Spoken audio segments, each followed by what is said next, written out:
Candidates will have a 60-second opening statement, and then they will have a 90-second closing statement. Each candidate will be asked the first question. Did we draw to see who gets what? We did, yes. Okay, so we've drawn to see who gets the first question. We try to make this as fair and balanced as can be to borrow a line. So we'll get underway. Thank you. All right. And just a little bit of a clarification, we did have some confusion on the amount of time for opening and closing statements. So for the Crawford mayor's race, at least we're going to give them 90 seconds on front and 60 seconds on the back end. And Connie Schell drew the lowest number when we drew, so she gets to go first. And so as soon as our timer is ready, all right, Connie, you can go ahead and start. Okay. Hi, my name is Connie Schell, and I am very proud to be a Crawford native. I attended elementary and high school in our school system. A year out of high school, I married the love of my life, Lee Schell, and we traveled the world together during his 22 years of service in the Navy and Coast Guard. During these years, we visited every state except one and other interesting places around the world. We spent 2 years living in Japan, where I enjoyed learning the culture and the language. Lee passed away in 2005, but I am fortunate to have 2 wonderful children and 3 amazing grandsons. My work experience has been primarily assisting in the legal field, as administrative assistant to the Office of the Judge Advocate General, in the New York City office of a large legal firm, for the International Corporate Attorney for 7-Up, for the Coast Guard, Office of Coast Guard Intelligence, and the federal department responsible for the construction and maintenance of bridges throughout the United States waterways. I worked for Naval Engineering, writing up the specs for the ships going into dry dock. Upon returning to Crawford, I worked as administrative assistant to the Dawes County Attorney, doing legal paperwork for court and assisting in child support. My experience in federal, state, and county legal systems has given me a strong background to draw upon in my current position as president of the Crawford City Council. I was a member of the Dawes County Tourism Board for approximately 6 years. 3 years I ran the tourism booth. Currently, I work promoting our area as a reservation clerk for Fort Robinson State Park. Time.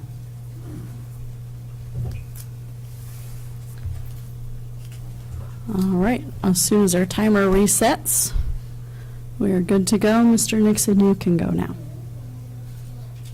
Are you ready? Okay, I'm David Nixon, and like Connie, I'm a lifelong resident of Crawford, Nebraska. Attended the University of Nebraska, a degree in geology, superintendent of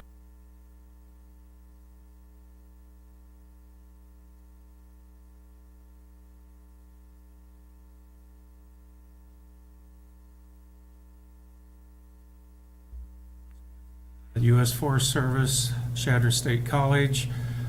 I was also a psychiatric technician at the Lincoln Regional Center to finish up school. So I'm fairly good at human resources. And my geologic perspective, besides giving me patience with government, it moves at geologic time, is that my area extends tri-state, and I've noticed lots of little towns. Some come, most of them go, and I'd like to see Crawford succeed. And I see this as a referendum on whether Crawford's a village or a city. How much time do I have? 10. It's very crucial. Crawford has had 30 years of, shall we say, good old boy management.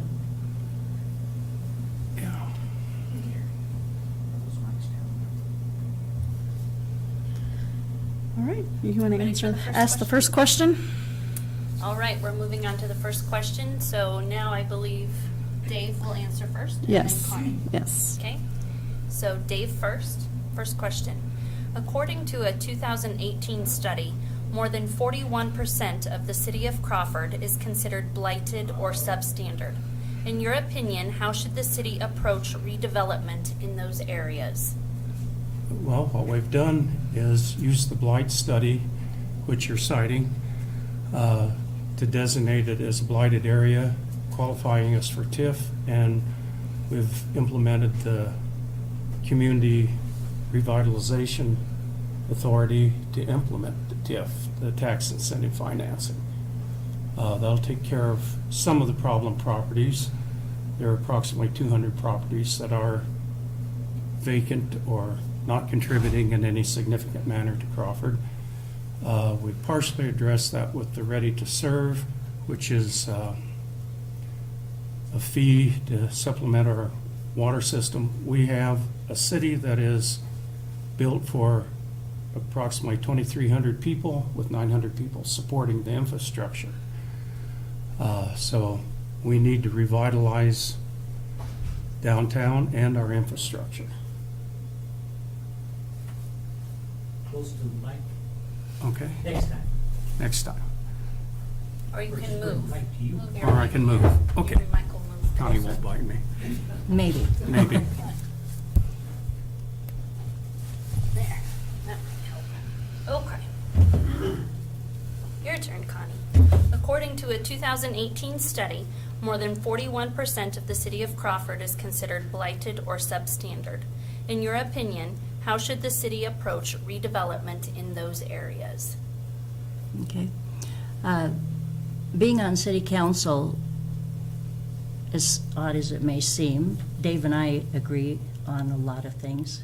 Maybe that's not odd, but we do. And TIF is the way to start, because that is money that we can get, people can get, that will help them to do the redevelopment and keep their taxes lower for a few years to pay for the work that they have to do.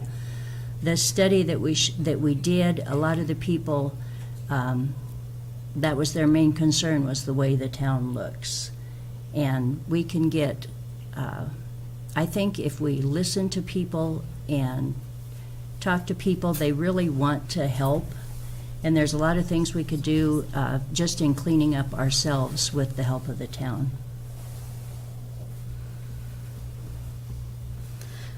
All right, next question. Connie, you will answer first this time. There are hundreds of thousands of visitors to Fort Robinson each year. What should the city of Crawford be doing to capitalize on that tourist trade to enhance its own economic vitality? One thing that Crawford needs to do that it is not doing right now is keep the stores open. On Saturday, everything closes at noon, and I know people like to have more time off, but working out at the fort, Saturday afternoons are the days that a lot of these people want to go shopping. And you come into Crawford and the only thing that's open is the bars and the grocery store. And a lot of people, they will come to Chadron because they might need a part for their camper, or they need, groceries or whatever. But if our stores would stay open more, then more people would come in. And we also need to find a way to utilize that tourism to get people to come in to open unique shops that are geared toward tourism. Okay, Dave? There are hundreds of thousands of visitors to Fort Robinson each year. What should the city of Crawford be doing to capitalize on that tourist trade to enhance its own economic vitality? First, as the business district, they need to be open. We also need something to hold them. Shopping is one thing, attractions are another. We have a heavy interest in antique cars, tractors, and we have a historical museum. We need people to stay long enough that they have a meal and they have time to spend some money. Otherwise, the resources are over here in Chadron. We've implemented Ordinance 656, which is the Crawford Recreational Complex, which puts all of our recreational activities, a whole half section, golf course, gun club, rodeo, etc., under one umbrella, because it's easier to ask money for grants and so on for a large facility rather than a small one, and in that regards it's been successful. Time.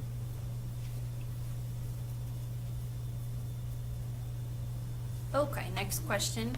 Gonna start with Dave first.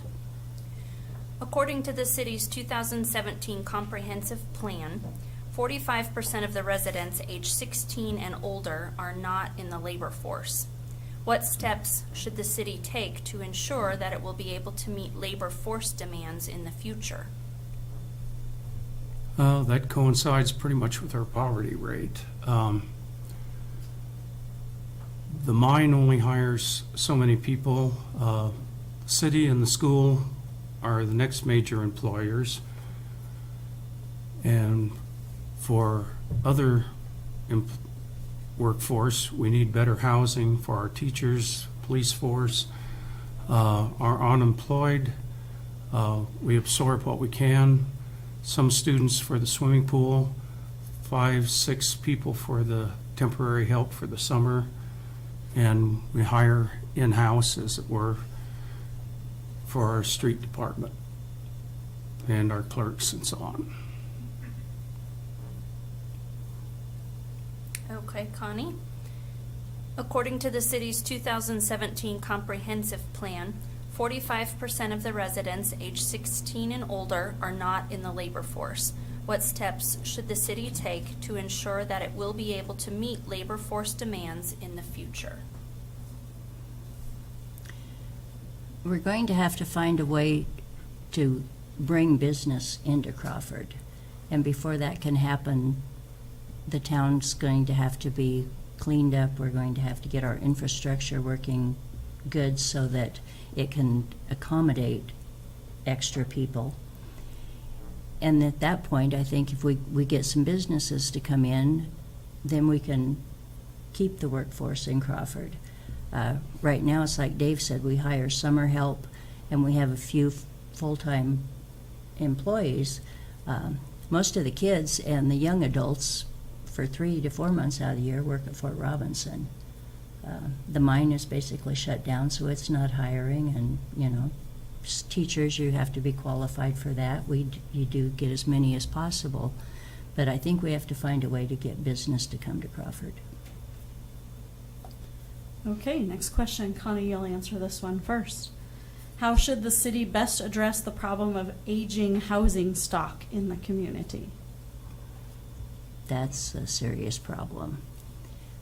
Most of the houses in Crawford are very old.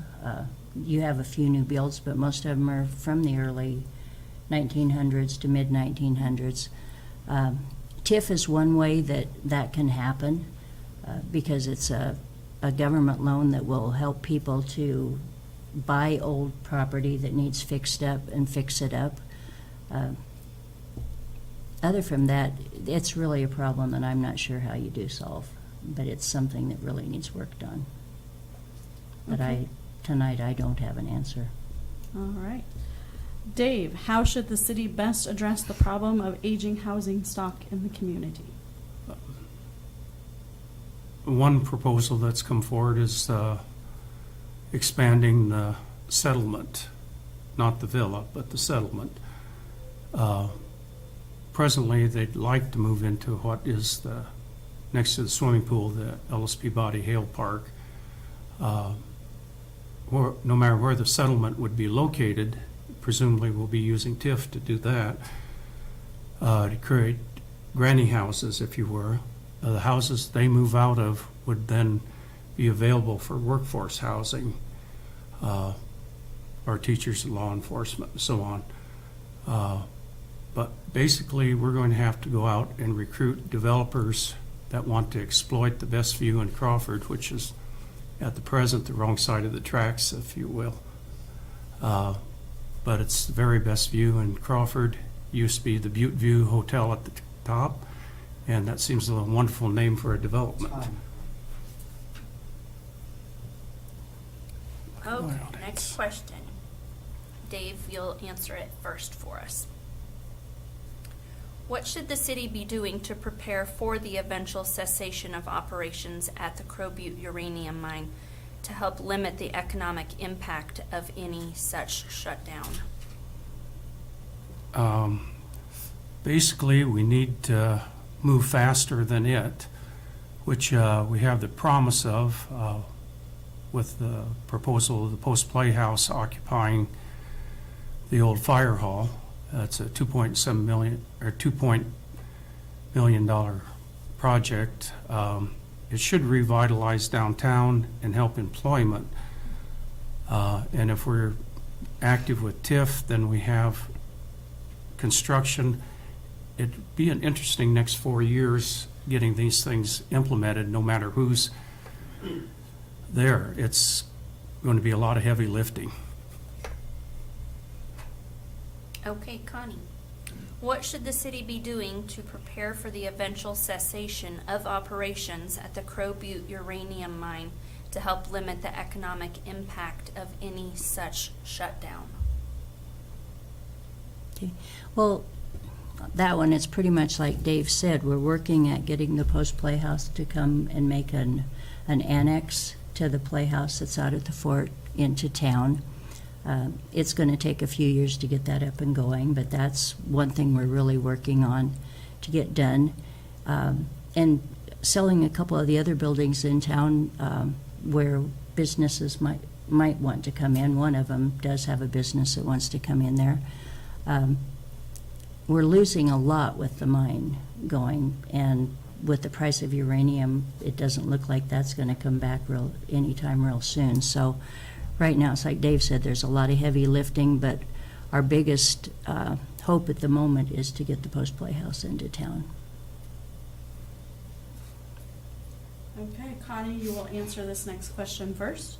What is your position on quiet railroad crossings in Crawford? I have mixed feelings on it, but I think it does probably have to happen. There's a lot of the citizens really want it. It causes problems. You can't sit outside and talk.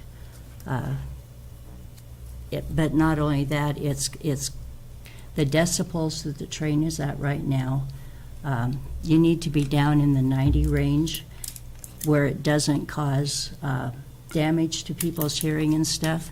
And right now, the lowest that's been registered here lately, which was registered 75 feet away from where the train tracks, is 100.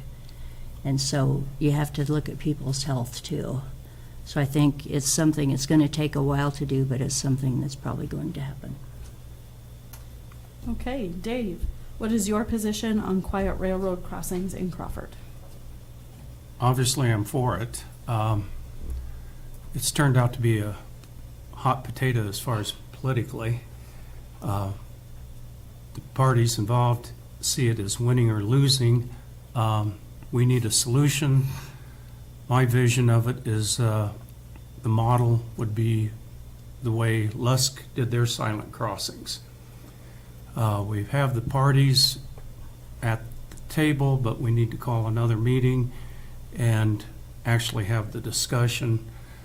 And with TIF and so on, with redevelopment, we're talking about a different Crawford than initially when we funded the study and so on for the, but we need, it is, people have come in just pulling their hair and saying, I can't stand it. It's a needed.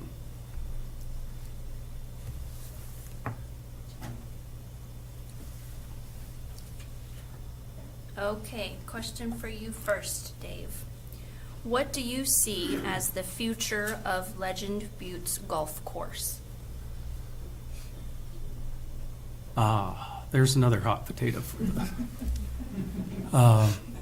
It's one of the best golf courses, small golf course, 9-hole, very pretty, needs adequate management. The groundskeeping needs to pick up. And I've visited with people over the years, especially when I was still at Fort Robinson at the trail side, and everybody said, score? It was so pretty, I forgot to keep score.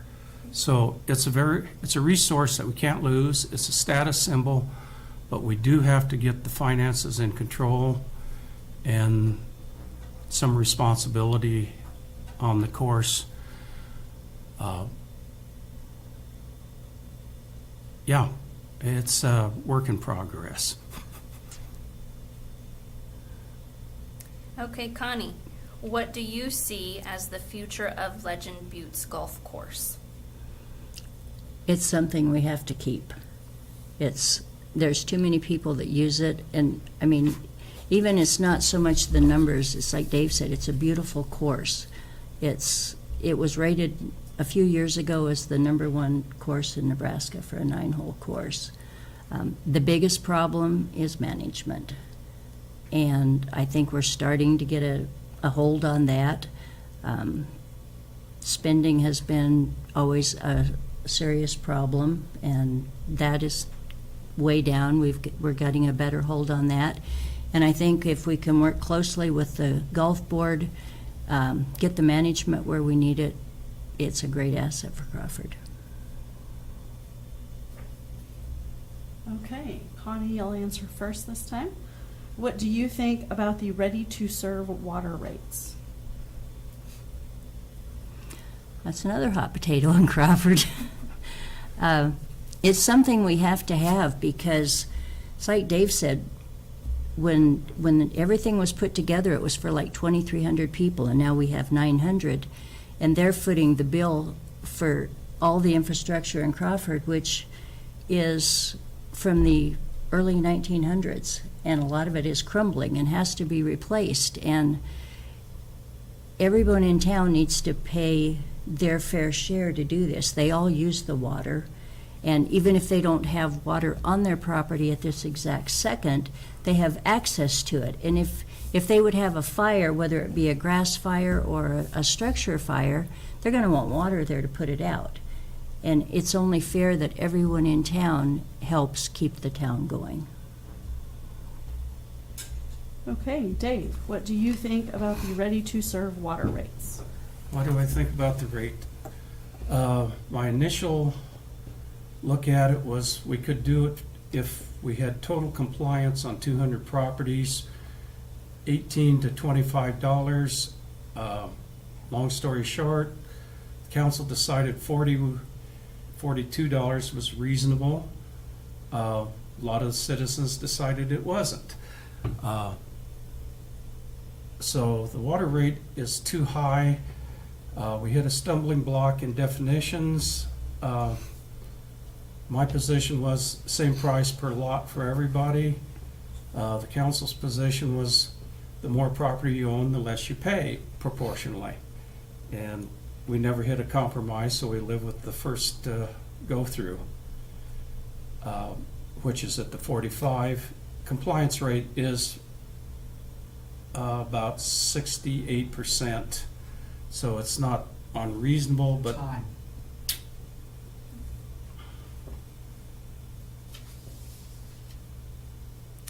Okay, Dave, you go first. What do you have to offer Crawford to promote growth and prosperity? well, I have my experience. I'm a professional, and I'm willing to go out and network, go outside the community, and I have Nebraska Planning and Zoning Association, League of Municipalities, PAD, Brownfield. It's been my legwork. That's why we have TIF. I will agree that the council's voted for all my ideas, but I'm the one that's done the footwork and gone out, shook hands, and was willing to suit up, quite literally, to go do this. And if we don't develop Crawford,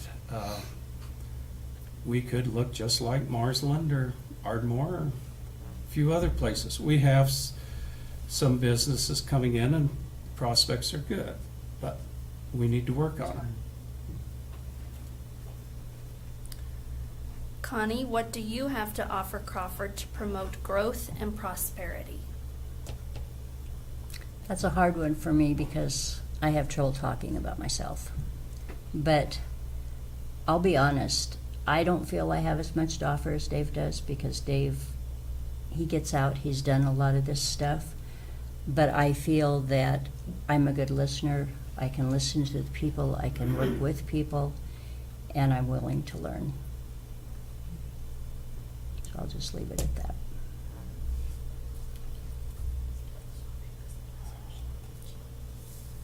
All right. right, this will be our final question for you folks tonight. Connie, you will answer first. If new businesses were interested in coming to Crawford, would you be willing to waive city taxes and licenses for a 2 to 5 year period to promote businesses joining the community? Most definitely, if that's what it takes, and most communities do this, and that's what TIF also is to, you keep your taxes, your valuation is what it is when you buy the property, and then you have, that stays that way for a few years so that you can recoup the money you've put into building and everything. I think you have to offer businesses as much as you can to get them there and to get them established, because once they're established, they're going to stay and you're going to benefit from it. Okay, Dave, if new businesses were interested in coming to Crawford, would you be willing to waive city taxes and licenses for a 2 to 5 year period to promote businesses joining the community?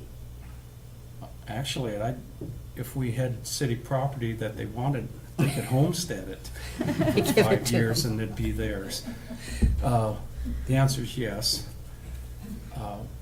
We have to promote business, and perhaps one of the things we can do is repurpose the fish hatchery in the park, have a park headquarters, maybe a general store, offering hardware and groceries, and if that happens to be local businesses, that's great.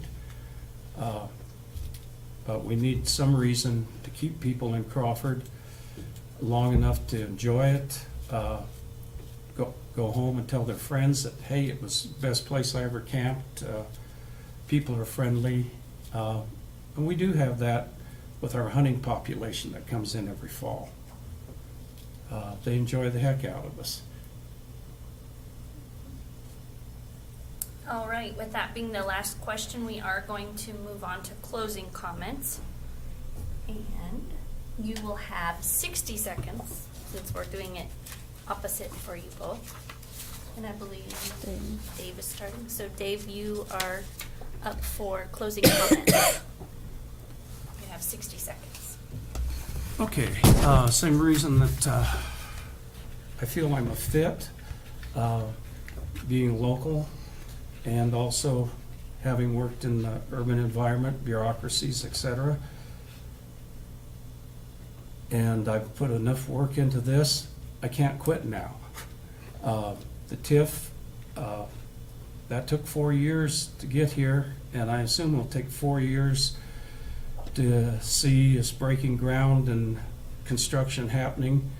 And in the meantime, it's going to be recruiting developers, a lot more of the same, taking care of the miscellaneous in Crawford, the water breaks, whatever. But like I said, I've got so much invested. My family grew up here. My children graduated from Crawford High, as I did. It's my hometown, and it's my opus. I'm going to do a good job. Thank you. Okay, Connie, you have 60 seconds for a closing comment. Okay. I believe it is important to stay involved in a community, especially a small community. By treating people fairly and giving weight to their concerns, I find that mutual respect can create an atmosphere where people can get things done. My goals as mayor of Crawford are to continue to improve our town with a strong push towards infrastructure and curb appeal. Establishing a plan and updating areas in need have been some of my concerns, and I am happy to report that we have some improvements listed on the 2019 budget. It will take time, work, and dedication, but I believe that together we can replace our old water and sewer lines to enhance the lives of our community and to make Crawford a place where people will want to reside. We can continue to move in a positive direction in the efforts to resolve issues concerning a silent crossing, property cleanup, and bringing businesses to Crawford. I want to thank you all for coming tonight and listening to us. Both of us have different visions for Crawford. And I will point out before we go, Connie, you are a write-in candidate for Crawford Mayor. Her name does not appear on the ballot in November, so she is a write-in candidate. So you'll have to actually put her name in the blank. And if you misspell it, as long as it's somewhat Connie Shell. So thank you both very much. Thank you both. We will take a brief break so we can reset and start again. Do a welcome back again.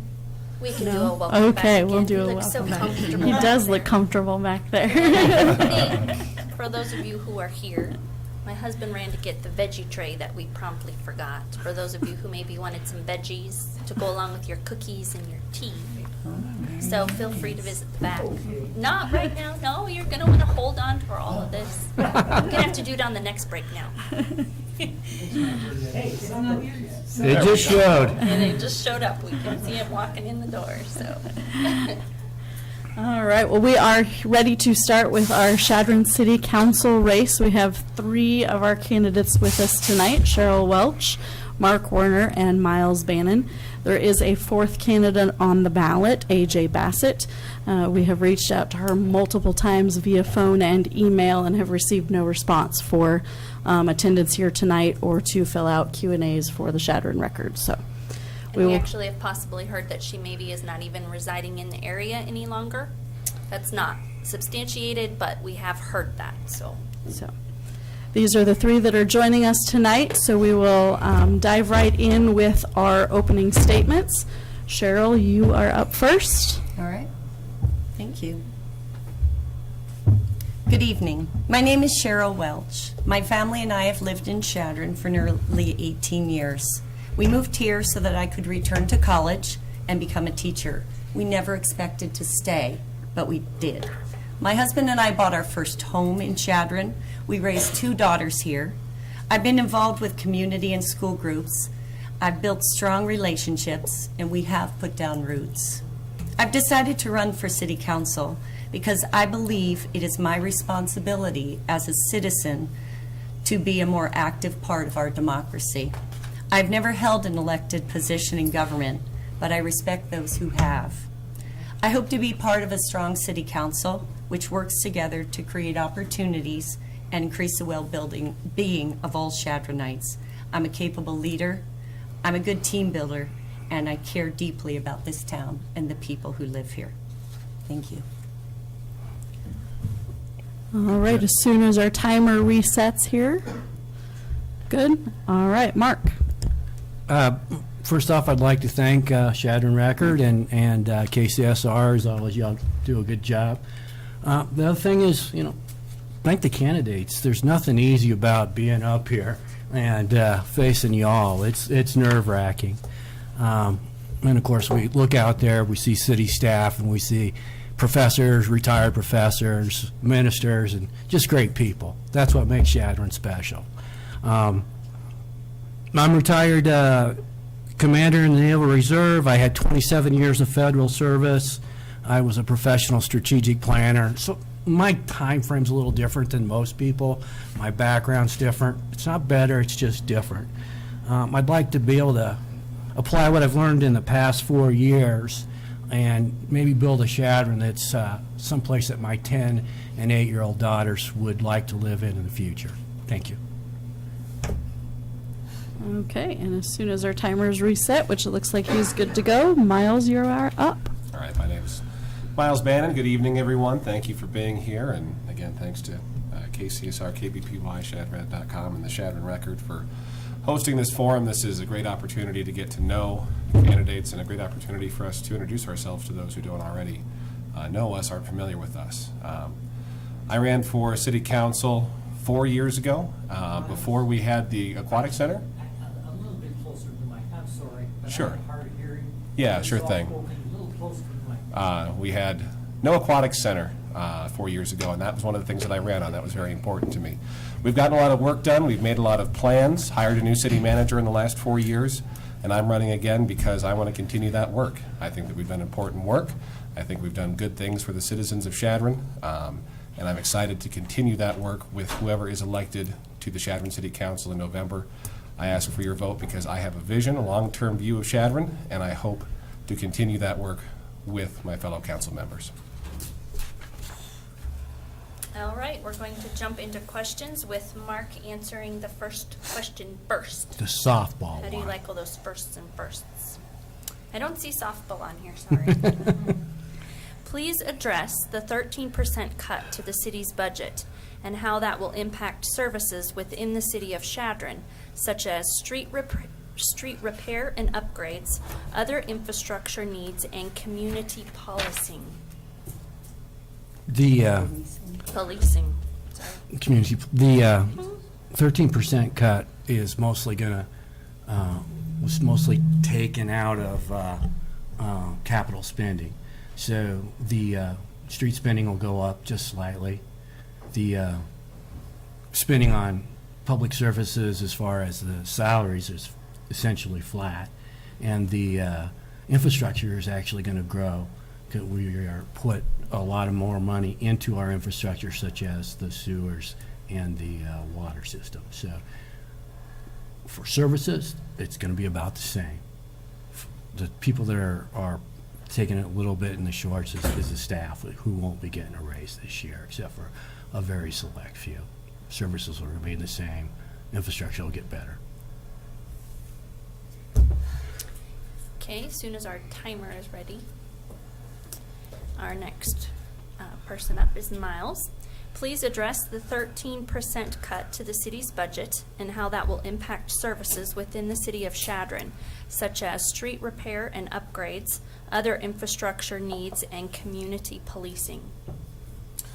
Well, and as sitting through this budget from beginning to end, this was not an easy process. We knew that we were going to have to make some changes, but this is honestly a good course correction at a good time. We changed things, changed how we budgeted, and credit to city staff, credit to, in particular, City Finance Officer Jeanette Puzo and City Manager Greg Yonker for helping explain this and getting this set up.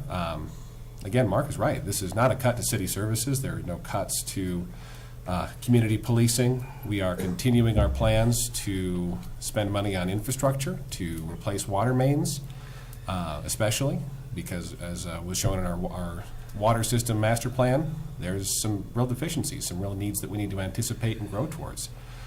So overall, as a citizen of Chadron, this budget cut doesn't affect you hardly at all. But our city staff has been wonderful to work with, and we so appreciate them because it's not easy taking a year off.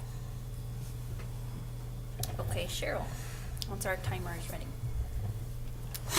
Please address the 13% cut to the city's budget and how that will impact services within the city of Chadron, such as street repair and upgrades, other infrastructure needs, and community policing.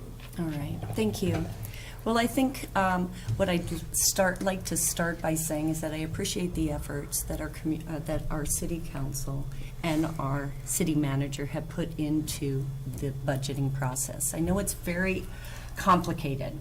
And as I sat in city council meetings and I listened to their discussions, I really appreciated what I heard, that they were making corrections from practices earlier that made it less clear where exactly certain spending was happening. We do have to watch our spending. We have to take care of our streets. We have to take care of our citizenry. And I look forward to learning much more about the process. And I've been told that the learning curve is steep, but I'm very confident that I will be able to understand the discussions regarding the budget and do my utmost to make sure that the services continue. Okay, Miles, you will answer this question first. Utility rates recently increased in the city. Please explain why you do or do not support the increase. Well, very obviously I support this because I voted for it. There was some discussion about the matter, but I think that this rate increase was not only justifiable but important to the long-term health of our city's water infrastructure. You can compare rates with communities the same size across the state. You can compare rates with some of our municipalities nearby who are smaller than we are. Our rates were very low, and that's great. But we don't want to have a water infrastructure that is aging, having issues, more and more issues as time goes on, lower pressures, and not invest in it. And that's what we're doing with this change, with this increase in rates. We are investing in our infrastructure. We are pursuing goals with the water and sewer systems, and that's really important to do. As the consultants with our master plan said, our rates were low, and we're in a luxurious position because we can raise rates and go to the middle of the pack. Most communities have to increase rates significantly to keep up their infrastructure. Okay, Cheryl. Utility rates recently increased in the city. Please explain why you do or do not support the increase. Okay. I support the decision to increase the rate of utilities. I think as the city council discussed this, that it was the important thing to do. I think we as community members and we as individuals have to examine our use of water. It is something that we have been taken for granted. It's wonderful to have water, but when I hear students that take 20-minute hot showers, when we choose to have lawns that we have to water 3 or 4 times a week, I think we as a community have to examine that. And when we increase prices of this very important commodity, people will need to make that decision. Are you going to try and conserve water, or are you going to use it? And if you use it, you have to pay more. Okay, Mark, if our timer is ready, looks like he's struggling. Okay, utility rates recently increased in the city. Please explain why you do or do not support the increase. I voted along with Miles and the balance of the city council for that rate increase. I looked it up 2 weeks ago with Donna in the water study. I believe we have $22 million in essential repairs in the short term. You know, we're not going to generate that quickly. If we don't start building the base for that, we're going to just fall further and further behind. We've got parts of the city where the flow rate for the fire hydrants isn't what it's supposed to be, and we've got old pipes on the potable water side that are sometimes even lead. I've even heard that we've got some wood ones from the turn of the century out there. I don't know if that's true, but we've got some old infrastructure that needs to be upgraded in a logical progression.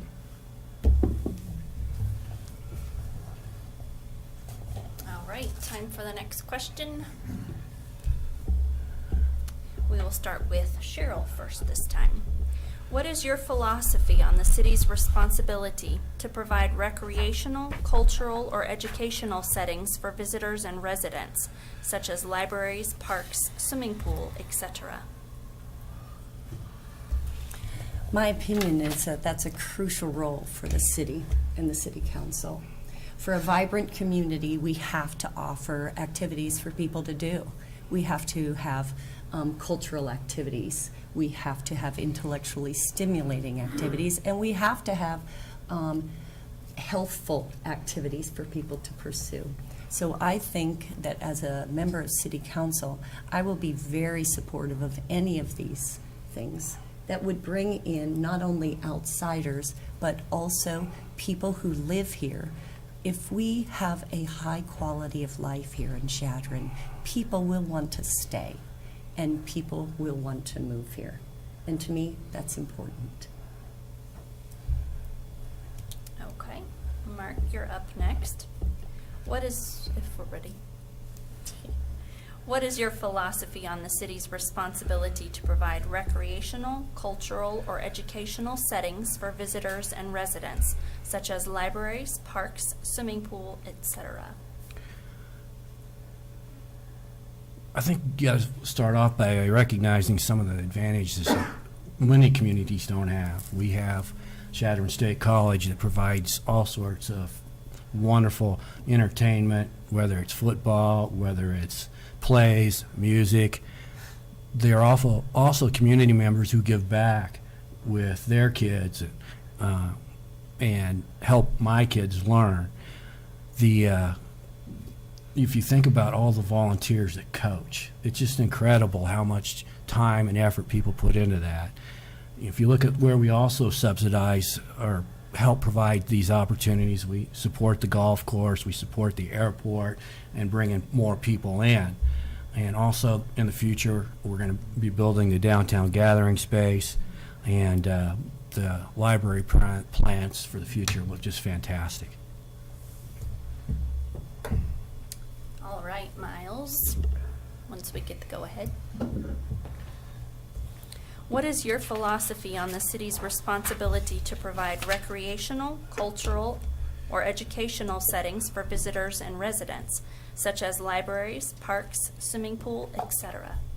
Well, my philosophy is that it's really important that our city government supports that, because that supports the city as a whole. Everybody in this town benefits when we have visitors to our community. Chadron's economy, I think more than most people realize, is strongly supported by sales tax from tourists, from people visiting from across the area, from people visiting from just down Highway 20. The more opportunity we have, the more we take advantage of the opportunities we get to do things like support the Cowboy Trail. We can continue to grow that base of people who come here. And again, those people are coming here for our ball fields.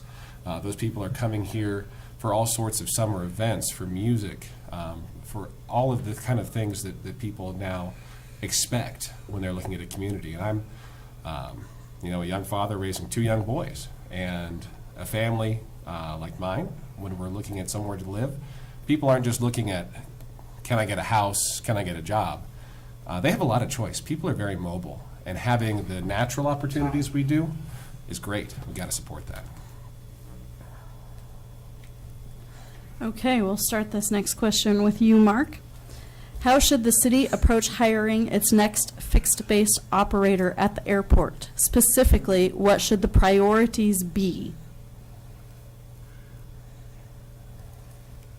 As you know, the current fixed-base operator leaves us in I believe, just a few weeks.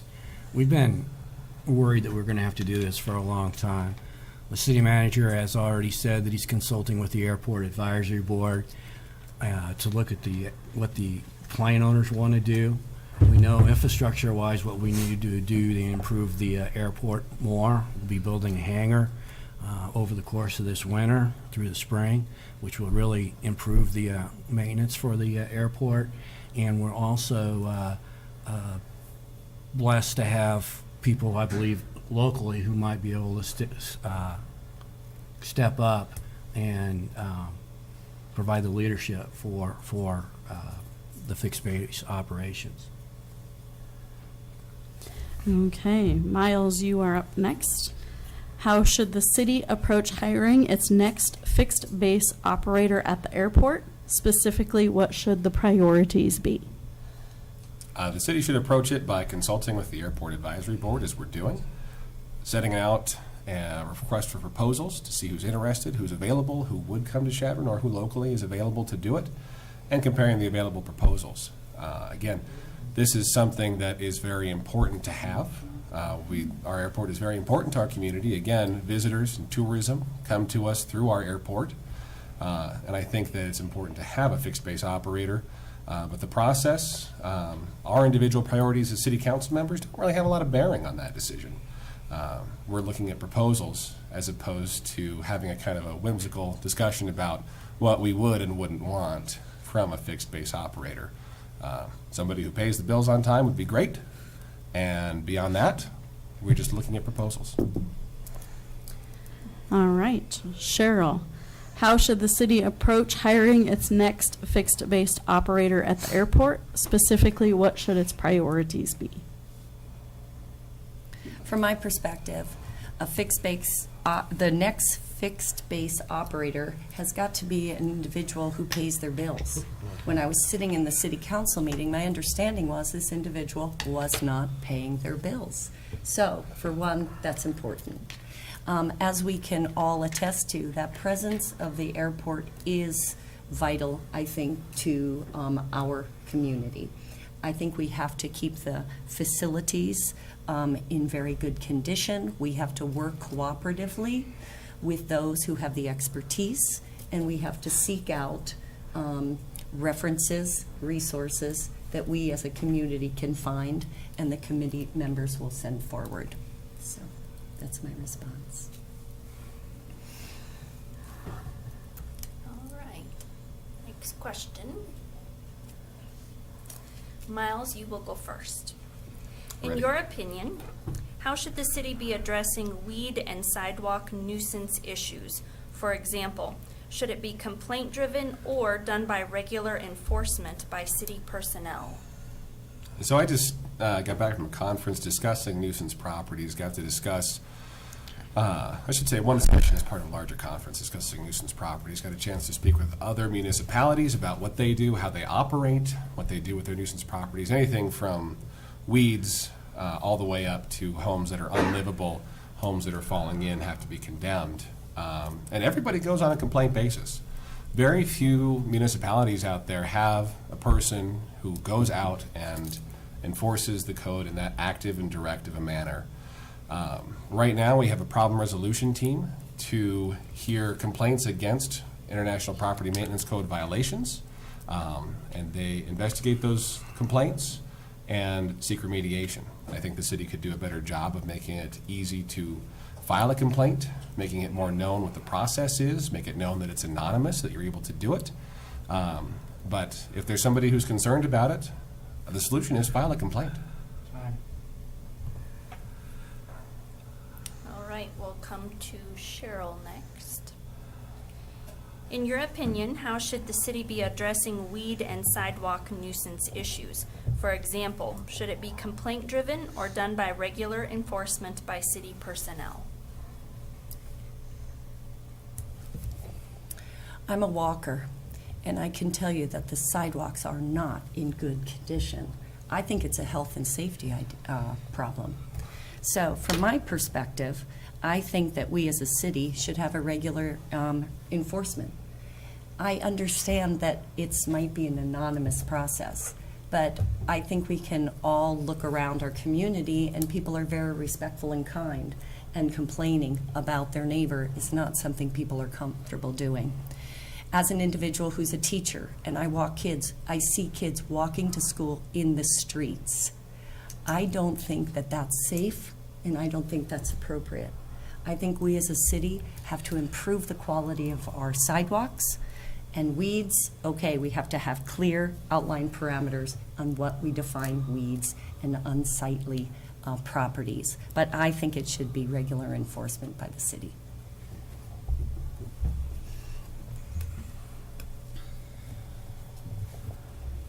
All right, we'll go to Mark next. In your opinion, how should the city be addressing weed and sidewalk nuisance issues? For example, should it be complaint-driven or done by regular enforcement by city personnel? Right now, it's complaint-based.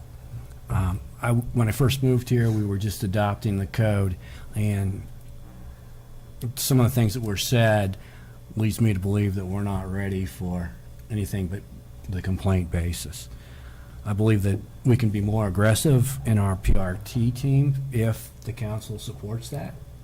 And I also believe that we need to be more aggressive about seeking grants for safe school routes and also for hiking trails within the city. If you look at the plan that Jerry Schroeder's team came up with 5 years ago as part of Sandy's planning commission, it's fantastic. Now, if we can only convince the state to give us some of those federal dollars, we can alleviate a lot of these problems in town. All right, Cheryl, we'll start the next question with you as soon as our timer is ready. Identify one of your short-term goals for the city and how you will try to accomplish it.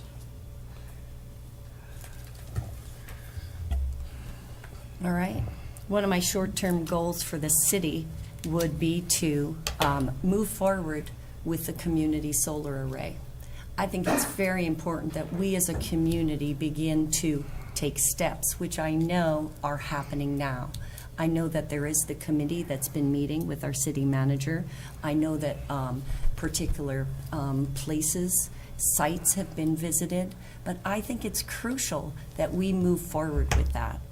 We have to think about what is best for our collective future, and we have to plan for the future. And in planning for the future, we have a lot of sun in this part of the world. I think we need to generate as much energy as we can from that. So that would be one of my short-term goals. All right. Mark, identify one of your short-term goals for the city and how you will try to accomplish it.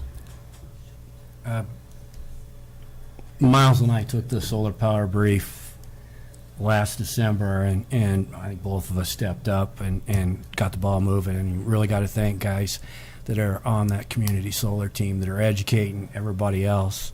But what I would come back to is probably, in my opinion, one of my biggest failures was the inability to follow up on the comprehensive plan.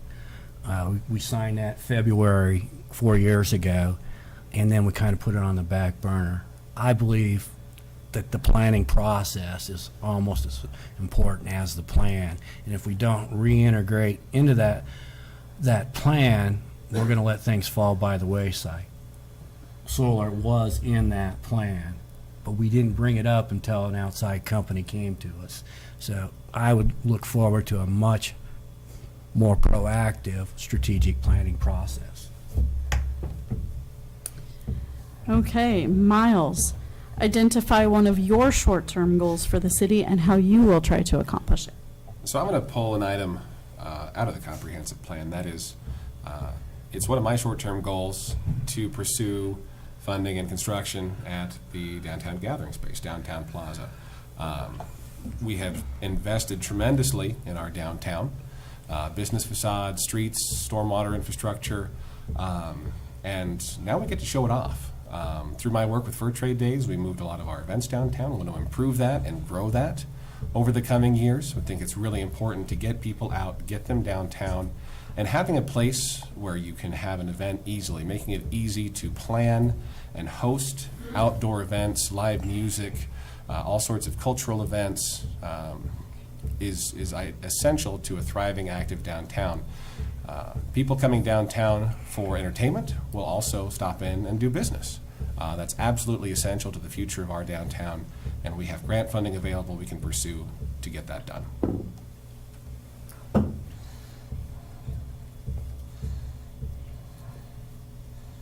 Good to go. All right, on to a new question. We are going to have Mark starting this one off for us. Identify one of your long-term goals for the city and how you will try to accomplish it.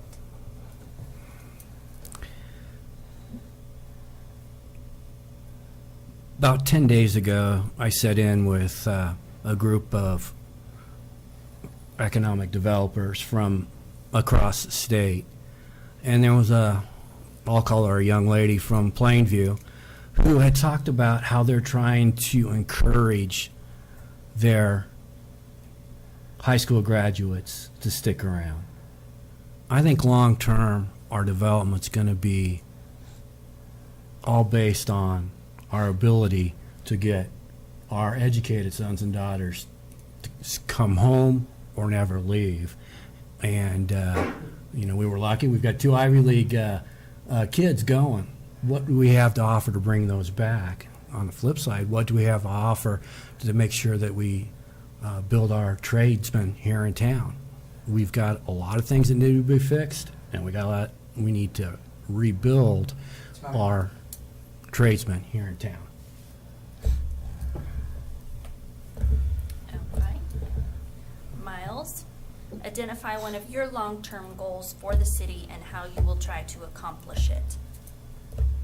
So long-term goals are difficult as a city council member. You may have a long-term goal, but councils change, policy changes. But something that I think is really important in our community is that we really have major housing issues. This has been shown time and time again. Every community across Nebraska has housing issues. There are communities with more jobs than open houses. We, I believe, miss out on economic opportunities because we don't have enough housing.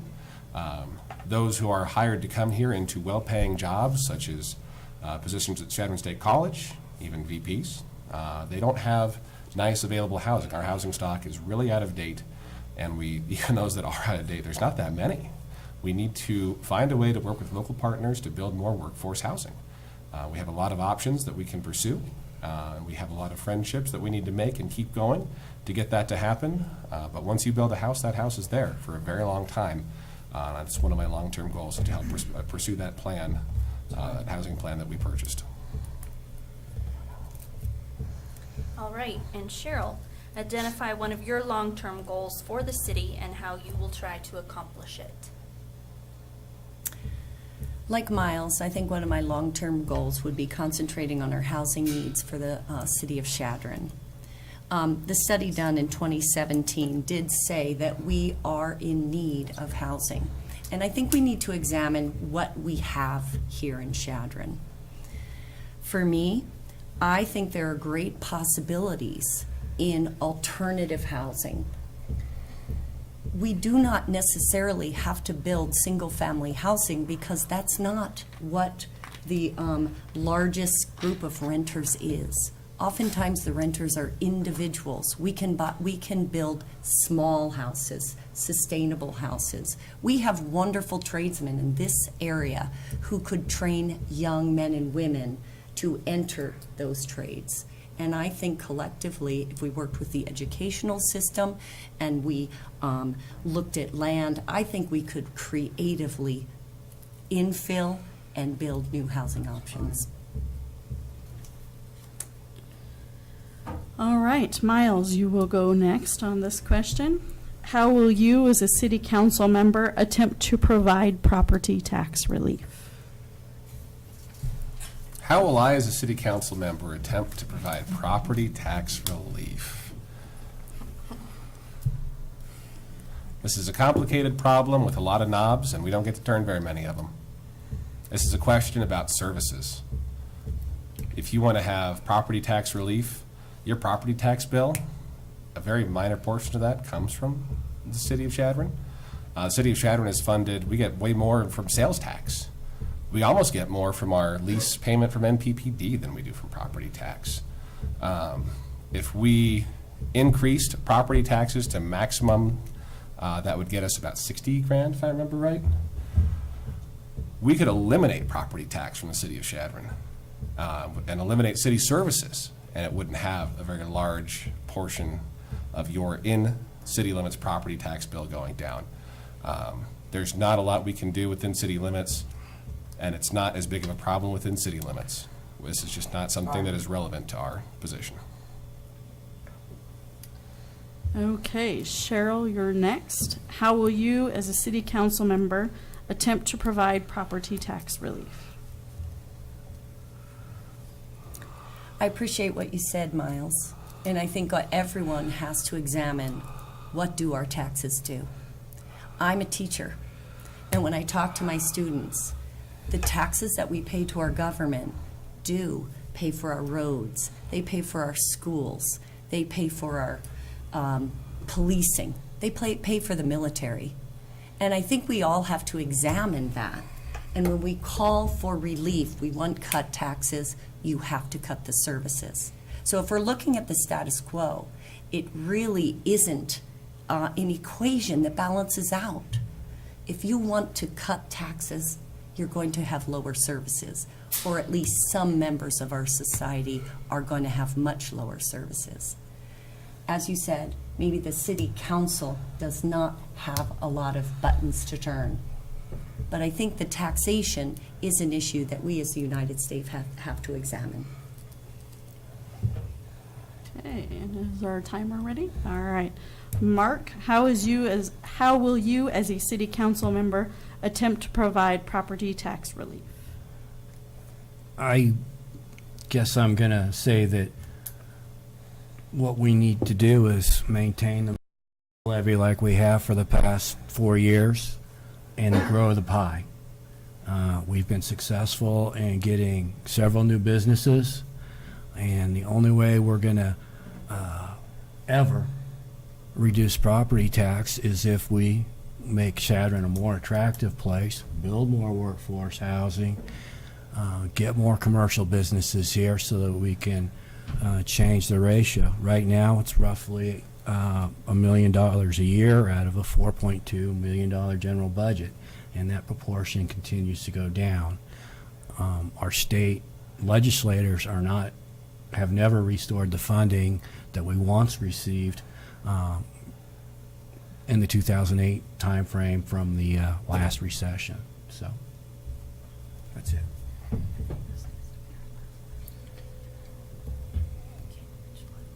I agree. Sorry about that. We have cut a lot of questions. We're trying to keep as many of the submitted questions in just because people took the time to submit them. But this will be our last question due to timeframes. Plus, I know some of you want veggies out there.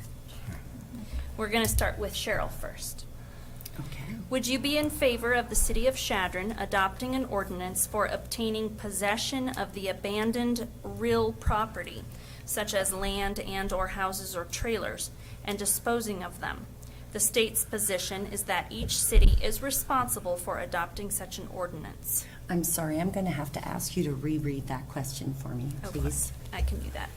Would you be in favor of the City of Chadron adopting an ordinance for obtaining possession of the abandoned real property, which is land, houses, trailers, and disposing of them? The state's position is that each city is responsible for adopting such an ordinance. We've done it. I don't know if we... Would I be in favor of obtaining possession of abandoned property? Well, I guess I would be. I'm going to be in favor of taking possession of property. If it is not in good order, let's develop some programs where we can create some viable housing. I think it would be a wonderful opportunity. I don't really know anything about this program, but I do know we need housing. And if there are houses out there that are not that people can't live in, that are abandoned, well, then let's make some changes. And let's start creating some opportunities where family and individuals have decent places to live. All right, we're going to Mark next.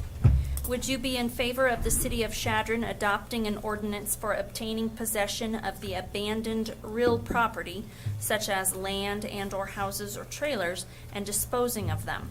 The state's position is that each city is responsible for adopting such an ordinance. I think we've already got that capability. I'm looking at Donna, and she's not giving me a head nod, so I'm not quite sure.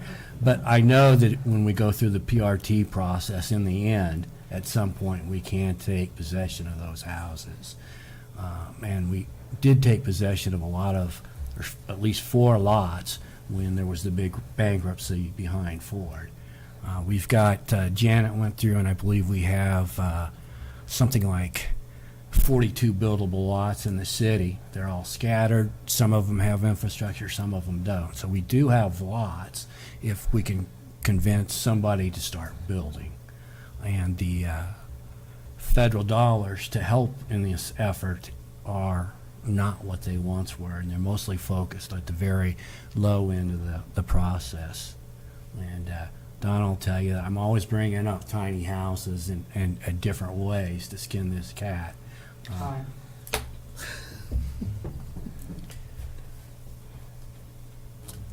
You don't have to read it again if you don't want to. No, I don't mind. I was giving a moment to our timer. I'm ready to vote. Okay. If you want me to, I will. If not, I don't need to. I'm going to address this question not in a literal sense, because the literal sense is very arcane, but from a philosophical sense. Yes, I support that. We've done it. It's important to do.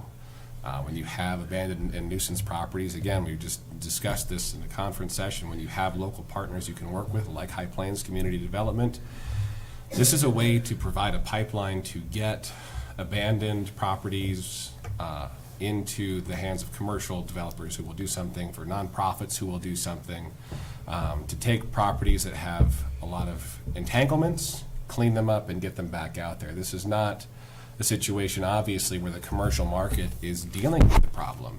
If there was some money to be made, if there was something to be turned around, if there was a viable solution, somebody would have come up with it. We've got lots that sit empty, properties that sit empty, and I support finding a way to get the funds, make a plan, have a process, whether it's part of PRT, to take control of those properties, demolish them if need be, and get them into the hands of a nonprofit or a developer who will do something with them. We should mention that this has been the Chadron City Council candidates. Someone requested us do that for those who are listening live, in case you just tuned in. And we will now start with our closing arguments. You get 90 seconds. We're going to start with Mark. once again, thanks for the folks putting this on. And thank everybody that's put their hat in the ring. It's not an easy process, and I appreciate the hard work that's been done. All of us have special talents. Miles amazes me every meeting with his abilities, and he's been a great teammate for the past 4 years. I'd like to focus just a little bit on myself. I am a planner. I listen to everyone, and I vote my conscience. Sometimes that'll mean that my biggest backers will be in here, red in the face, telling me how big a mistake I made. But over the past few years, I've made mistakes, but I don't regret a single vote I've taken. Laura and I chose to move to Chadron, and we don't regret it at all. It's a wonderful place to live. We feel we're blessed to be a part of the community. I would like to continue to serve Chadron and hope that my work might make it possible for my daughters and your sons and daughters to see their future in Chadron. All right, as soon as our timer resets, okay, Miles, you are up 90 seconds. So again, tonight, I think we've got a general idea of what we stand for as candidates, and I ask for your vote.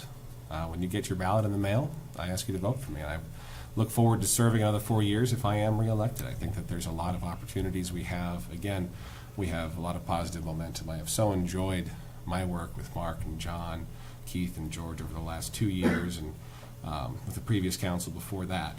I think the community service is very important. That was instilled in me as a young person. I went through Boy Scouts. I'm an Eagle Scout, and it was, again, stressed at every point along the way that it's important to give back and it's important to serve.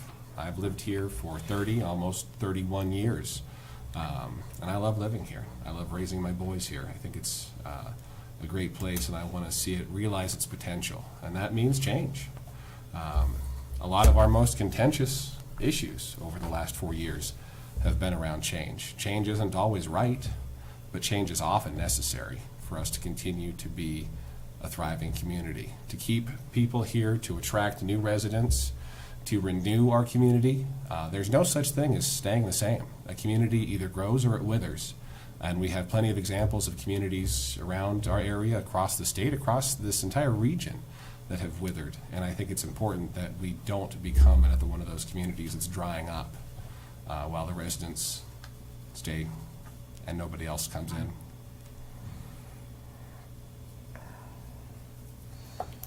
All right, Cheryl, you are up 90 seconds.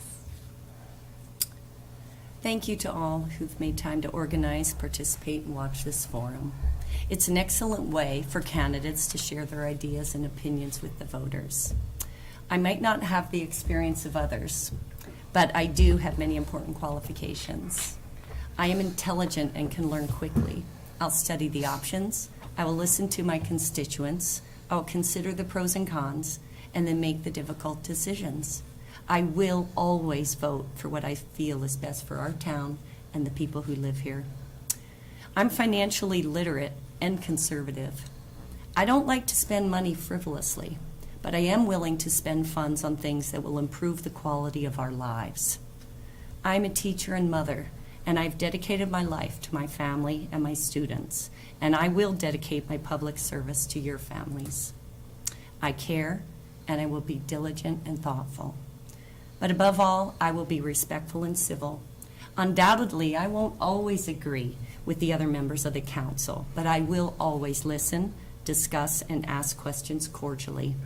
I'm an ideas person, an individual who's willing to step into leadership roles and work hard to make our collective future bright and successful. My name is Cheryl Welch, and I would appreciate your vote for City Council. Thank you. All right, that brings our Chadron City Council forum to a conclusion. We will take a quick break and reset for our Chadron School Board. All right. Thank you. That's a pleasure.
We are ready to start with our Chadron School Board race. We have two of our candidates here with us tonight.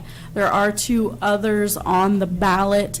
Tom Menke and Ty Poirier are both traveling out of the area tonight and could not be here. So we will go ahead and get started with opening statements from the two who could join us. I'll let them introduce themselves, and we will have statements from the two who are missing at the conclusion of our questions. So, Joseph, you are up first. You will have 60 seconds. All right, thank you very much. First, I'd like to thank everyone who attended and anyone who's tuning in, listening, and watching. It's a great honor to be a part of the process of guiding our school systems.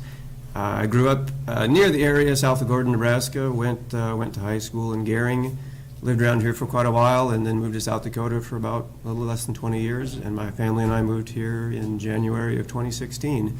So we've got two girls, 9 and 3 weeks today, so I'm pretty excited to have a long relationship with the Chadron Public School System in some regard.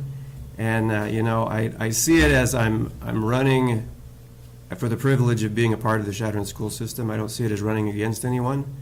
I've always been a huge advocate for schools and small communities and things like that, and I'm just really excited to hopefully be an involved part of the Chadron Public School System as a board member.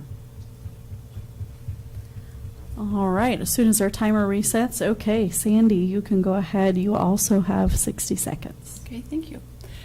Thank you also for attending and having this opportunity. It is a very good opportunity for the people of the community to hear and see what options there are and what positions that people may have. I am Sandy Montague Rose, and I am from this area for my entire life. I have been blessed with 4 children that have gone through the Chadron Public Schools as well as myself. I am a registered nurse by trade, and I work for Chadron Community Hospital. My heart is working with communities and community organizing as well. So I have had the opportunity to experience both and use those skills, I think, within the Chadron Public Schools as a school board member. I look forward to the opportunity to hopefully being able to serve again for another 4-year term. All right. We are going to go ahead and get started with our first question then. Sandy, you will answer the question first. In the past, the school board has not been willing to fund organizations such as FFA and FBLA for national events, but has continued to fully support athletics. What is your stance on this? I think the statement of not fund fully has a little bit. That isn't exactly true.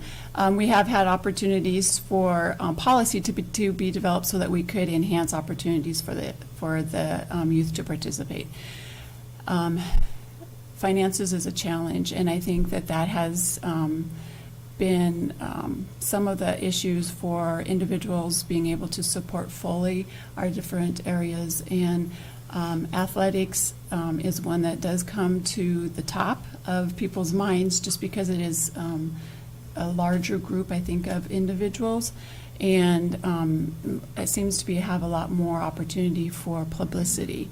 So I think that it is very important that we are equitable as much as possible for all varieties of opportunities for our kids. All right, ready to go? Okay, Joseph, your turn. In the past, the school board has not been willing to fund organizations such as FFA and FBLA for national events, but has continued to fully support athletics. What is your stance on this? There's no magic bullet. As Sandy said, and I completely agree, finances are tight right now in every regard.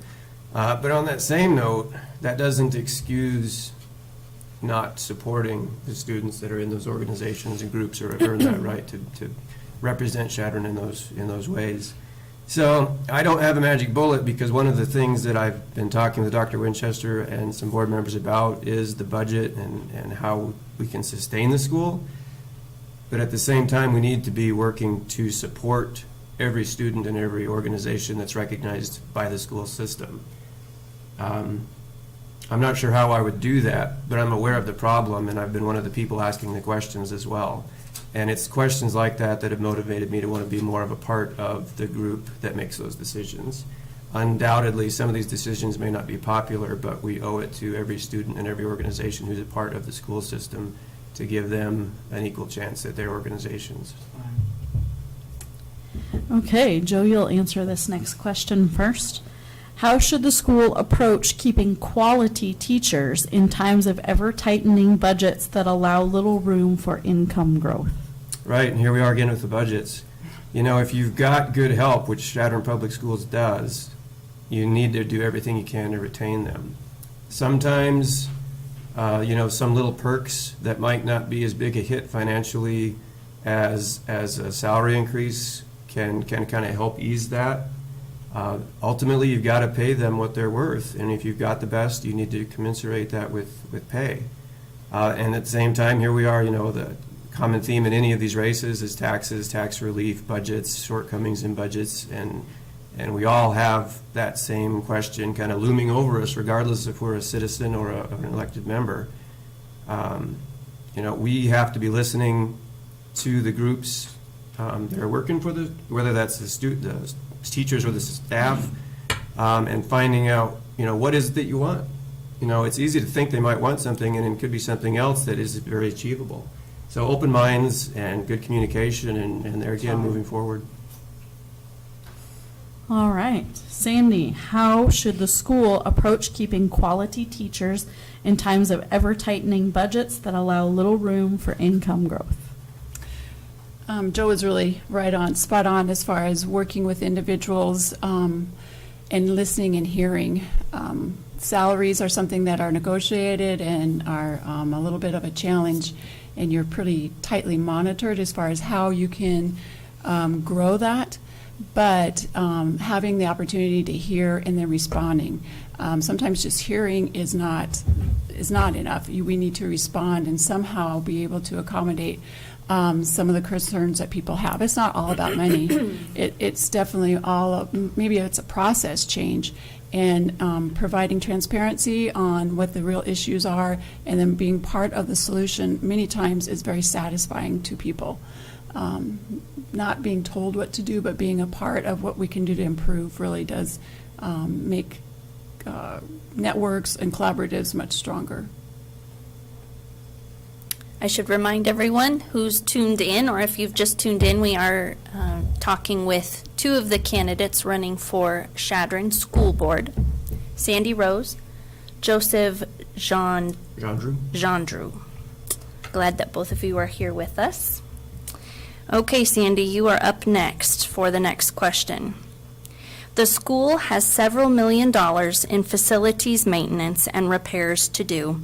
What should the priorities be, and how should the district fund those upgrades? That has been, the bond issue was a real wake-up call for us as far as not passing. And at that time, it was a good opportunity because we got to see visually what all of our issues really were. And so once it was failed, you can't just stop. You have to somehow improve what is failing and not working. And so what we have done is piece by piece prioritize what needs to be repaired. And so what that can look like, and there is a plan that is put in place for our facilities. For instance, roofs, we have them prioritized from 1 to maybe 4, and we take the highest priority. And as soon as we have funding available, we project out and we get that repair prioritized and obligated with the funding that we have. And we just keep piecing at it at a time, and anytime that we have any type of extra resource, we know exactly where we want to put it because of our planning that we have done. Okay, Joseph, you're up next for this question. The school has several $1 million in facilities maintenance and repairs to do. What should the priorities be, and how should the district fund those upgrades?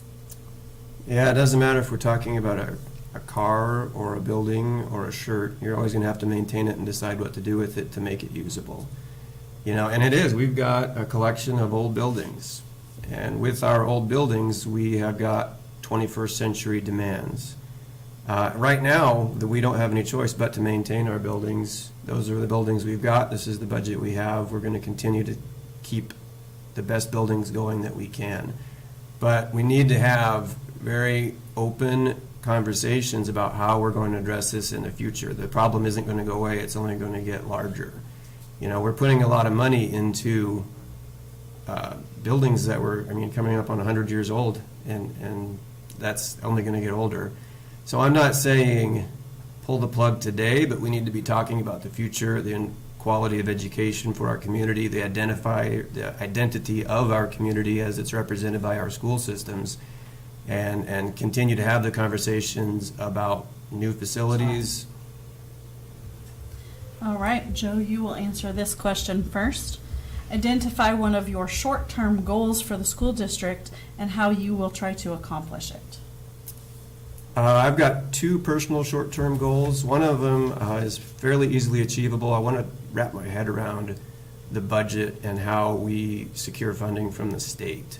I've had some great conversations with school board members and Dr. Winchester on that subject, and I'm getting a good feel for it, but it's something that is complex enough. It really needs to be a personal goal, and I definitely have that goal to continue where I've gone.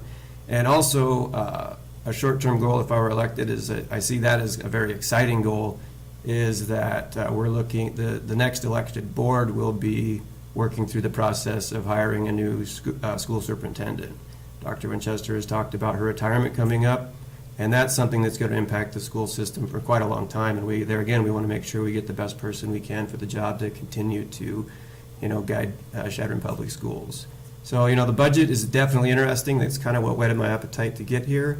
But being a part of selecting the next superintendent is really exciting and invigorating to me.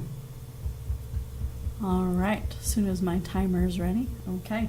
Sandy, identify one of your short-term goals for the school district and how you will try to accomplish it.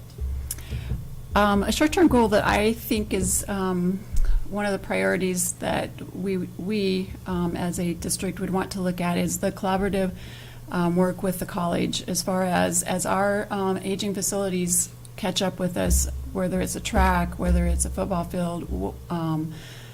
We need to utilize resources that are existing, and I would and have suggested that we start having that conversation now before it's at a point where we have to make a quick decision, but utilizing those resources that taxpayers have already paid into and is within our community that we have the opportunity to work together with. So that would be one of my short-term goals. I, with Joe, would be honored to be able to help with the transition for our new superintendent. 2020 is coming up quick, and we have big shoes to fill, and finding the right candidate is really important to me. Okay, Sandy, you can go first on this question. Identify one of your long-term goals for the school district and how you will work to accomplish it. Well, sustainable funding, and along with that is developing the dream team plan for our school district as far as putting all buildings or having our campus in one location. And it's called Dream Team because it's a dream, but that's how things come to fruition.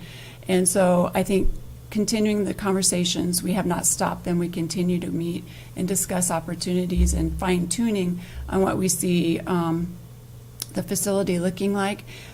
Is something that I feel we need to continue, because there's going to be that opportunity that we may be able to incorporate or embrace an opportunity, whether it's funding that comes to us from Fed, state, or maybe a donor. You never know.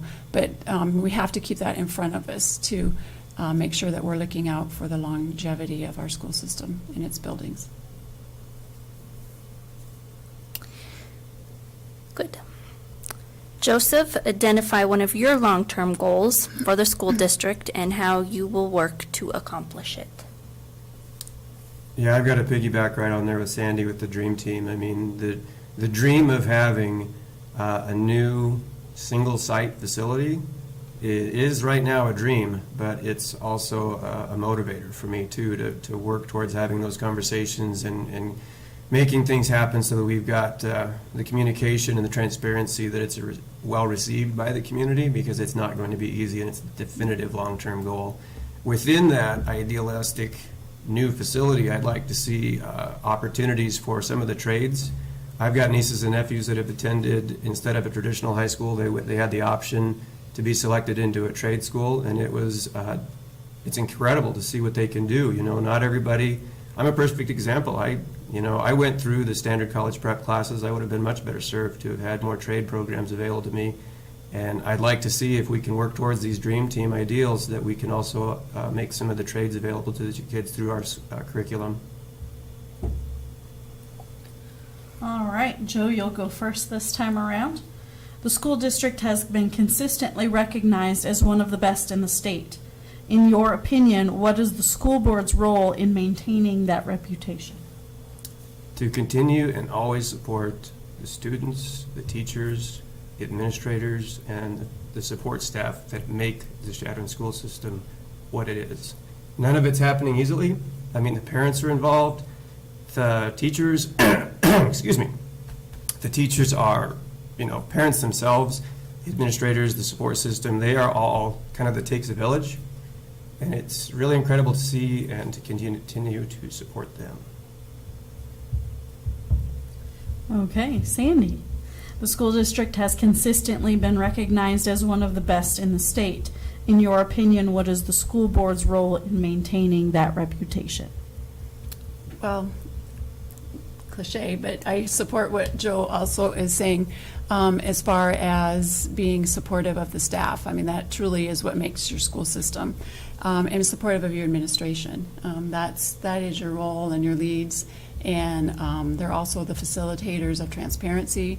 So that is our role, is to be the support and a good model for the culture that we want to bring to the table as far as our school districts. It's amazing to go to workshops or to trainings and listen to other school districts and have them look at ours in awe. And it is truly a culture of we're equal, we are transparent, and we work as committees. We involve the community, which I think is really important. The strategic planning process that we embrace this year is going out to the community rather than having them come in, and I think that's a huge part of being a true player with your community.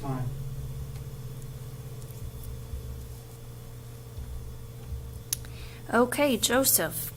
The school district has been consistently recognized as one of, wrong one. I agree. Yes, I didn't yes. cross that off.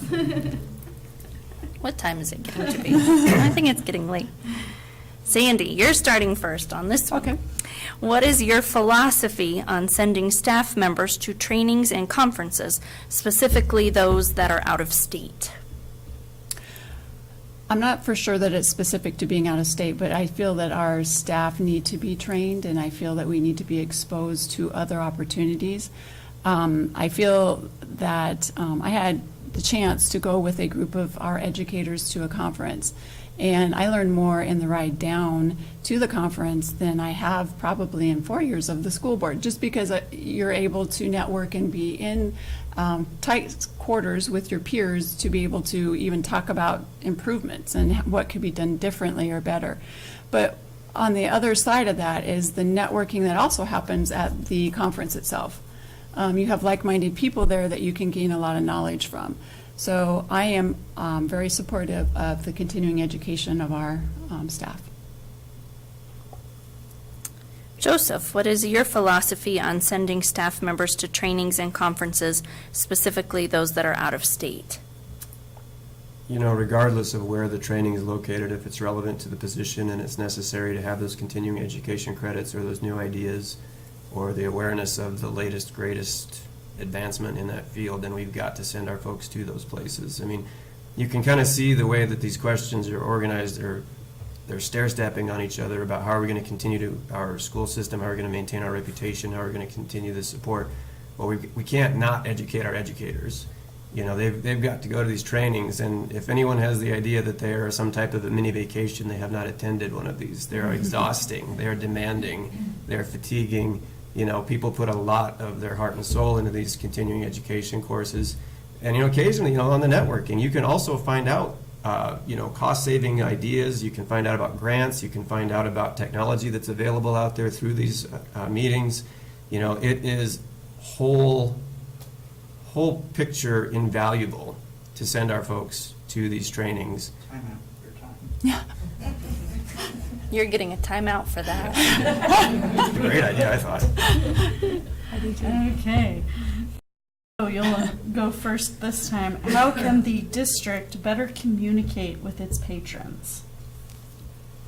You know, like I say, I moved here in 2016, and I think there's a lot of great communication if a person is a receiver. You know, you've got to be willing to receive the message, and when you receive the message, you've got to be willing to listen to it and understand its intent and its context, and then follow through with questions of your own. And we need to, as a school board, then answer those questions definitively, clearly, make sure the message is understood, make sure the explanation meets the question, and always have that transparency. You know, it's time invested in having open communications. If you're putting out the best information and you're making sure it's understood and you're receptive to the questions that are resulting of that, then you know you're doing your job. You know, transparency is invaluable, trust is invaluable, it's hard to make and easy to break, and just being available to be that part of a two-way communication is part of what we need to be doing as a board. And I think they do a great job as it is. I want to be a part of what they are doing. Time. Okay, Sandy, how can the district better communicate with its patrons? Well, the model that I have seen some really good success in was the strategic planning process that we chose to do this year. And Joe was a part of that committee too. And what we purposely did is designed minimal questions, but we went out to the community. We went to coffee groups, we went to different Rotary groups, we went to the different presentations with whoever would let us come, is basically what we did. And we invited input from constituents. And that was really important to me because I saw where people could be engaged and not, maybe they don't do well in larger groups. It was just an opportunity that people could provide their input and feel very safe about doing that. So on our part now is we need now to go back to our community, and that is what our plan is do the same type of information sharing about what we did receive for input and some of the strategies that we'd like to do. But also then inviting folks to be a part of it. I think Joe is a prime example. He wanted to be a part of a committee. All right, last question. Sandy, you will start. How will you, as a school board member, attempt to provide property tax relief? That's tough, and that was something that the city council had made comment to as well. I think that our role as a school board is to monitor the budget and help prepare the budget. And it is also our role to be educated and a part of the democratic process. So that means we have to communicate and be a part of our government. And that is something that is an important role that we can participate in. We also, to help with tax relief, need to be a part of a continued collaboration and networking, looking for opportunities like we discussed earlier, finding those existing resources and utilizing them so that we don't have to reinvent wheels by using taxpayer money on things that are available to us already within the community. Being engaged at two different levels, at that higher level where we make policy and legislative change, but also here locally, trying to maintain what we have by connecting with outside resources. Joseph, how will you, as a school board member, attempt to provide property tax relief? Yeah, you know, that thorn is not going to come out of our side quickly. You know, I see it not only as a school board member candidate, but just as a citizen. It's got to be addressed. And, you know, the school does a good job with its budget. If you look at the budget line by line, they do an amazing job of minimizing expenses and costs. So continue on doing what they're doing as far as that goes. As far as property tax relief, I don't know the name of it, I can't remember it. Sandy might be able to help me. I think they have is it a legislative committee? Mm-hmm. I would love to be a part of that, just because we as citizens, regardless if you have kids in school or if you're part of the school board or anything, we need to be getting very aggressive with our legislators and holding them to the sustainability of our state. article after article is written right now about our ridiculously high taxes, and it's legitimate that the school is a product of our budgets, not a cause for our taxes, for lack of a better way. All right, we'll go ahead with closing comments from you two, and then we do have a couple of statements to read from the two individuals who could not be here with us tonight. So, who are we up first here? Joseph. Joe, you get to go first. You do have 90 seconds for your closing as soon as our timer is ready. All right, you're good. All right. Like I said, we moved here by choice. In addition to the things that attract people to a community, a school system is one of the crown jewels. If a community, these communities are not given anything. I grew up along Highway 20, so I'm aware of the challenges. And if we have a school system that people are proud of and the community wants to identify with, then we know that we're kind of on second base. And so I want to be a part of that sustainability. I'll be brief. Okay. Sandy, as soon as Jeremy is set, are we good? Okay, so you can start whenever you want. You also have 90 seconds. Okay. I appreciate this opportunity, and I would appreciate the opportunity to serve again for another term. I feel that the school system is a hub of the community, and it is essential for economic growth. It's essential for the viability of our community to retain our young people, either right away from high school or as they grow up and have families to come back. I am very pleased to see that the City Council identifies that as well, and there's so many commonalities that we have within our communities with us all heading in the like direction, that we could have some great synergy and to continue to work together. So I look forward to the opportunity to hopefully serve this community, and thank you for your time this evening. All right, I will now read a brief statement from Tom Menke, who is currently serving on the school board and seeking re-election. He is in Scottsbluff-Gearing for district softball this evening and could not join us. I had 3 kids in 3 of the schools when I decided to run for office the first time. I had discussions with current board members and thought I could bring a different thought process to some of the issues brought forth. My wife and I moved here in 1992, bought a home, have 3 daughters, and worked and volunteered in the community. We have been part of the volunteer fire department, coached and worked with various youth sports, and have been active in other organizations throughout the years. I feel that I am approachable and willing to listen to the needs of the community. We need the diversity in the board, bringing different ideas and suggestions to the board to think outside the box and work to resolve problems as they arise. Communication and transparency are important. Those that have run in the past or are past board members, in my opinion, want the absolute best for their kids and all of the students in our district. The board needs to have the patrons be willing to discuss their thoughts, frustrations, ideas, etc. with the board and administration to continue to grow and do what is right for all students. Listening is a key component of communication. You cannot hear if you are talking. If re-elected, I will continue looking for ways to stretch the dollar and looking for new dollars while working with staff and approaching the issues head on. Lastly, please vote. We need all of us to take part in this process to provide the best for our community. Again, that was a statement from Tom Menke. And I will read a statement by Cameron Ty Puyer, who also could not be here this evening. And I believe this would be his first term if elected. So we have a statement from him here as well. First off, I would like to apologize for not being able to make it tonight. Let me first say it is a great privilege to be able to run for school board. I believe it's very important to be involved in our community and our students' lives. I live here with my wife, Nicole, who is a nurse practitioner, and 5 kids, 3 of which have already graduated from Chadron High, and 2 more still going through the school system. I've lived in Chadron for the past 37 years and graduated from Chadron High School in 1995. I wasn't the best student in the world, but was very fortunate to be able to participate in so many things, including swing choir, speech and debate, football, track, student council, and FCA.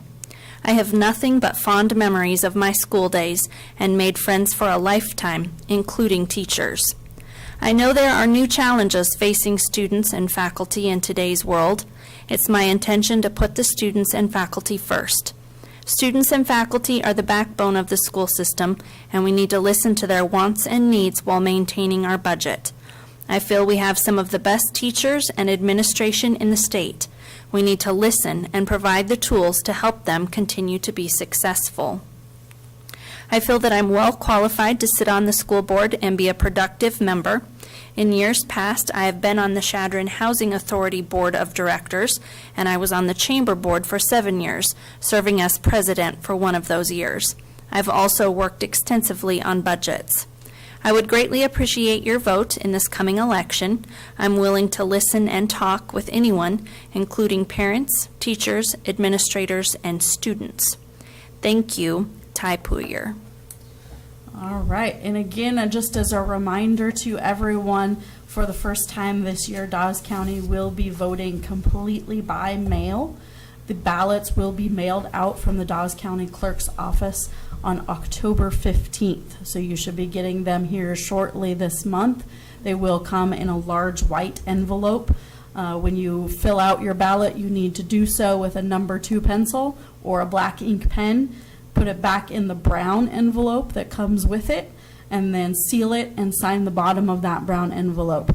That brown envelope is postage paid, so you can drop it in the mail and mail it back, or you can take it to the Dawes County Clerk's office during business hours, or they also have a secure lock box outside of the courthouse here in Chadron where you can drop your ballot.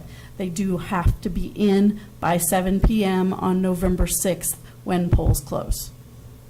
Thank you for joining us tonight. Get out and vote. It's very important. Before we go, I want to thank the city for the facilities here, and Bev for staying up late tonight, running the board for us, and Donna for making sure that everything went smooth. This is a great, it's the people's building, so it's great that we can use this facility that the taxpayers pay for to do this. So we appreciate you guys letting us do this here. Carrie, thank you for joining again with us this year, and all the candidates who came tonight. And get out and vote. That's the main thing. Is actually, you don't have to get out and vote. You can do it right from your own house. Couch. You can be lazy and still vote. And for those who care, the Rockies lost. Thank you both very much. Thanks for putting us on.